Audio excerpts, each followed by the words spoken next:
Hey there guys, welcome to my Gama Trade Show 2018. This is a roundup of all the games that I thought were interesting throughout the whole of the Gama Trade Show. That's right, while I'm sitting here doing my painting and hobby stuff, I like to have stuff in the background, and I had the whole Gama Trade Show live stream up, so I was watching and listening to all the interesting stuff that came out and some not so interesting. So I've got my list of the games that I thought were interesting, which we can go over in a minute. I'll try and keep this short and sweet. But I thought what would be quite interesting is I did one last year. I can put a link up into the sleeve here if you want to check that out. Where I made a list of the games that I watched from last year's stream and thought were interesting. So I would go over them quickly, remind you what they were and if I've played them. Alright, so the first one was from Simon, Song of Fire and Ice, which is the Game of Thrones miniatures board game. Obviously that's not come out yet. It had the Kickstarter recently. It did pretty well. And that is going to come out sometime next year, I think. So I'm still looking forward to that, but I haven't played it. They also announced a game which I thought looked interesting, called Banana Bandits. It's like a little tower, 3D tower, where you're moving the gorillas up and stuff. I never played it, and what I've heard so far from other people is that it's not that great. So that's not really been on the list. Flying Frog announced some more expansions for Shadows of Brimstone. And they've finally delivered most of people's pledges, so that's a good thing. They announced more stuff this year, as they will probably do every year. But I love Shadows of Brimstone, and I have not played it as much as I want to. I need to get more stuff painted, and I want to get a couple of expansions and then go full on with a massive campaign. So there's that. The other one was from Druid Games, called Grim Forest. That just got delivered recently, and I've played it a couple of times. Really good production. Oh my god, is it good. Gameplay is pretty decent. It's a fun, interesting game, quite light, really interactive. So yeah, pretty good. I enjoyed that. The next one was Frog Riders from Stronghold Games. I only recently got this in the last couple of months, and I traded it away for something else. And it's pretty good actually. I quite like it. Very family light game. Little frogs jumping over each other to then gain abilities to score points and stuff like that. Very basic, but I like it. Great components, which is not always something you can say about Stronghold stuff. The next one was Hot Shots from Fireside Games. Not played it. I'm still interested in playing it. I've heard mixed things about it, but it still looks good. Co-op is not my favourite genre of games, but I don't mind if it's a good co-op, especially if the board is tough. So, like the next one, Spirit Island, which is also a co-op from... oh man, I've forgotten the company's name now. But what I've heard so far is that Spirit Island is a great game. Really hard, really tough, kind of Euro-y. So I'm looking forward to playing that. And from Breaking Games, Rise of Tribes, that came to Kickstarter. I actually did a preview video for it and then stupidly deleted it while I was fiddling around with some of the analytics. But yeah, I thought it was really decent. It's quite light actually. A lot of when it came to Kickstarter, it had a lot of stretch goals, which increased the production value, so that was good. Obviously, I've not played a full retail copy, but I've played the production prototype copy, and it was good. They also announced that last year at the Gama Trade Show, they announced a game called Expanse City, which is like this Lego tower building game. Looked really interesting, sort of city building game. They have not actually brought it out yet. I'm not even sure if it's coming to Kickstarter or not. And they've in fact announced it again this year at Gama, saying they've actually fixed the problems that they were having getting the game to the table. And they also announced that they were taking over Asking for Troubles, which I announced, and I've actually played that now. And I've got a review coming up for that soon, so keep your eyes out for that. Apocrypha was another one. I've not played it. I haven't, in fact, not even looked at it since I saw it on there. I've I can't say anything about it because I've not even seen it. Shadow War Armageddon from Games Workshop. I've played that and loved that. That was really good.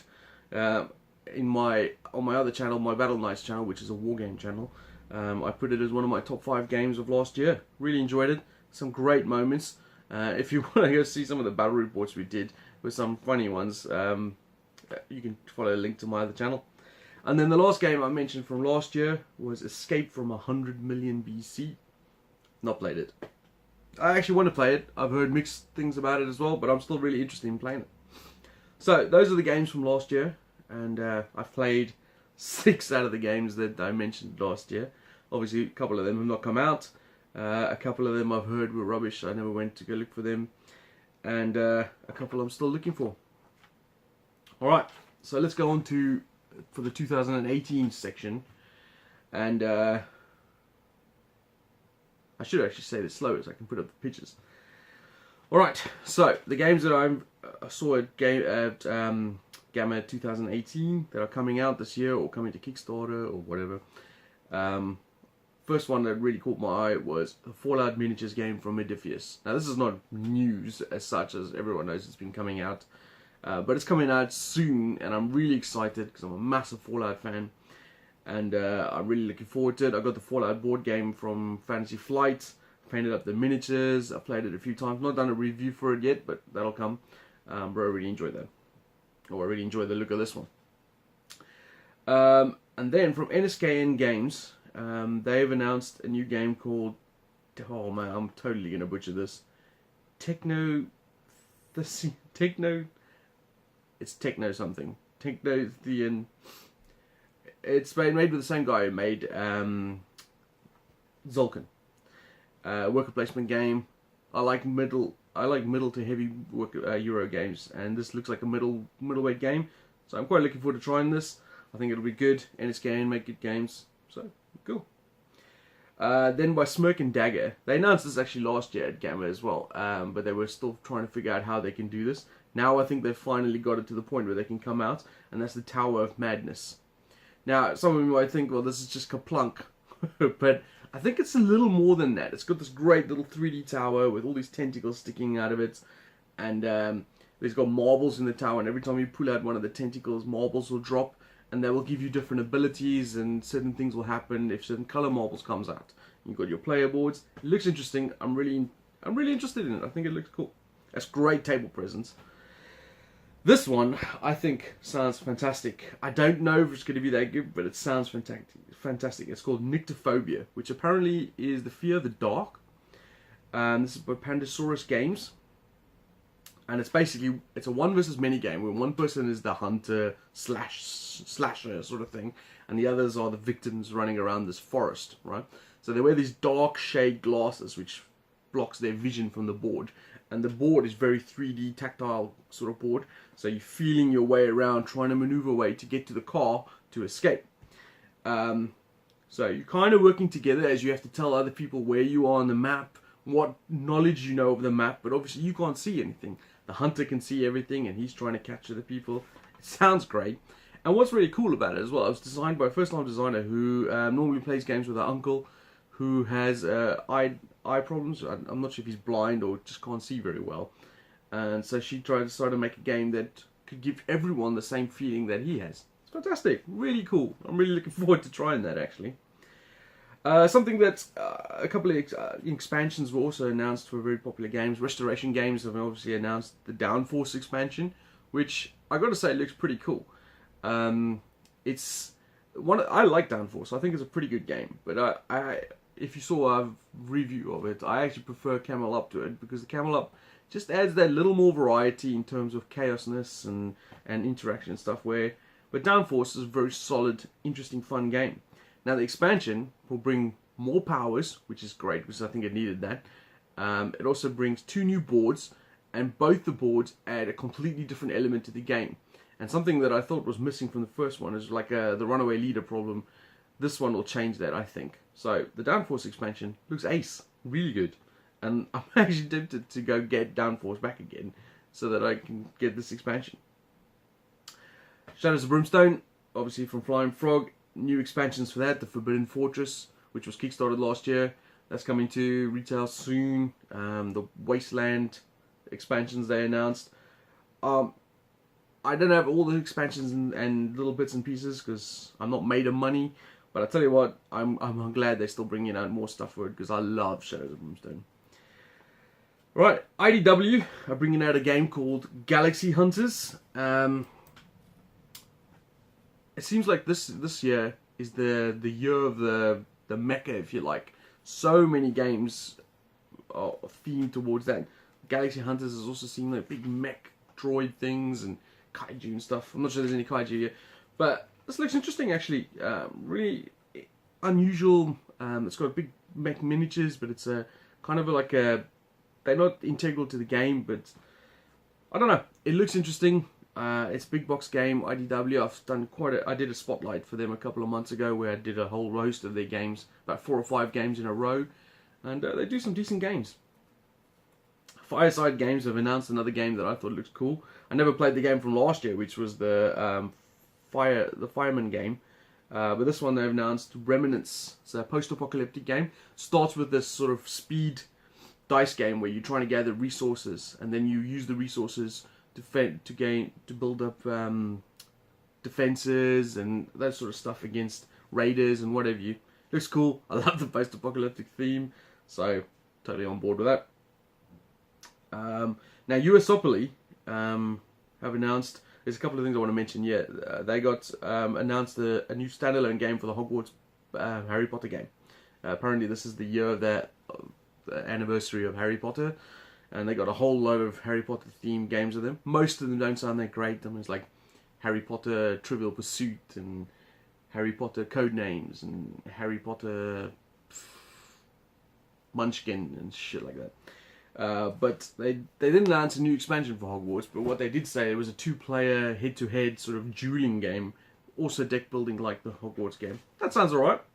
They have a sister company called Project Raygun, who are working with Druid City Games, Druid Forest Games, who are called Court of the Dead. That seems interesting, kind of like a sort of set in a limbo-ish hell type thing where heaven and hell are trying to gather souls to build up their armies, dudes on a map kind of game.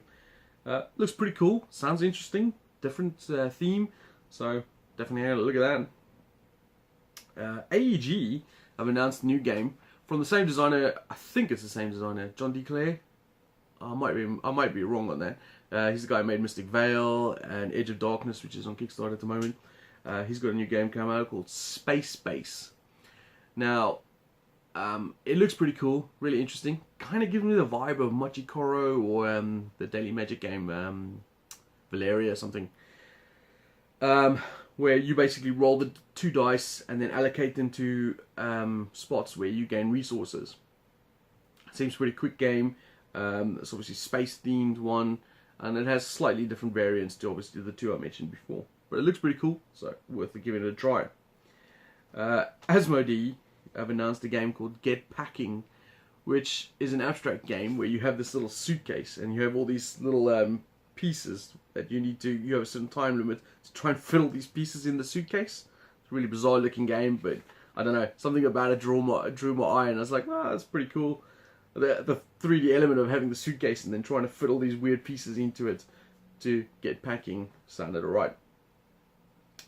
Breaking Games obviously announced that they actually got the components fixed for Expand City, so they're going to go bring that finally out, which is cool because they announced that last year and it looked cool. City building game where you have these towers that you build up in sort of Lego style blocks.